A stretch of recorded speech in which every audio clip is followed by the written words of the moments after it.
Kebaikan hati. Hendaklah kebaikan hatimu diketahui semua orang. Tuhan sudah dekat. Setiap orang sadar bahwa kebaikan hati adalah sangat berharga dan sangat penting. Kebaikan hati adalah modal kehidupan yang diletakkan oleh Tuhan dalam kehidupan anak-anak Tuhan. Kita dapat melakukan kebaikan hati karena kita sudah mengalami dan menikmati kebaikan hati dari Tuhan. Kita tidak mungkin dapat melakukan kebaikan hati terus-menerus dengan kekuatan kita sendiri. Kekuatan kita sangat terbatas, namun kekuatan kasih dan belas kasihan Tuhan yang sangat tidak terbatas itulah yang memampukan kita terus melakukan kebaikan hati kepada orang lain. Kita memiliki kecenderungan berbuat kebaikan hati kepada orang yang telah berbuat kebaikan hati kepada kita. Namun, ini perbuatan yang setimpal. Sebagai warga kerajaan Allah, kita didorong untuk tetap melakukan kebaikan hati sekalipun orang tersebut tak layak untuk menerimanya. Inilah standar kebaikan hati dalam kerajaan Allah. Mari kita belajar dua hal tentang kebaikan hati. Yang pertama, tetaplah berbuat kebaikan hati.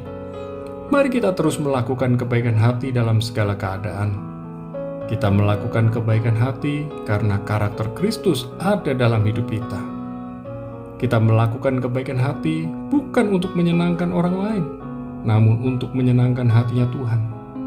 Kita melakukan kebaikan hati karena kita memang adalah orang yang baik hati. Kita melakukan kebaikan hati sekalipun tidak memperoleh kebaikan hati dari orang yang kita perlakukan dengan baik. Apakah kita konsisten dalam melakukan kebaikan hati kepada orang lain? Apakah kita hanya melakukan kebaikan hati kepada orang yang selalu baik kepada kita? Yang kedua, Tuhan menguji hati.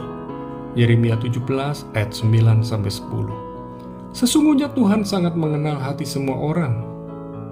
Tak ada yang tersembunyi di hadapan Tuhan.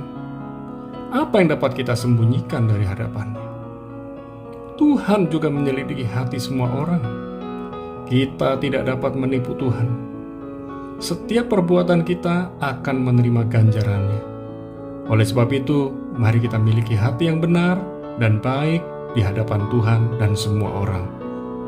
Sesungguhnya Tuhan menguji sikap hati dan perilaku kita setiap hari. Apakah hati kita didapati murni saat Tuhan menguji hati kita? Apakah hati kita lurus menurut pandangan Tuhan? Apakah kita benar-benar memiliki kebaikan hati sesuai standar firman Tuhan? Kiranya kebaikan hati kita selalu tulus adanya. Kiranya lewat kebaikan hati kita, semua orang dapat melihat Yesus Kristus lewat kehidupan kita. Teruslah melakukan kebaikan hati, karena kita sudah menerima dan mengalami kebaikan hati dari Tuhan.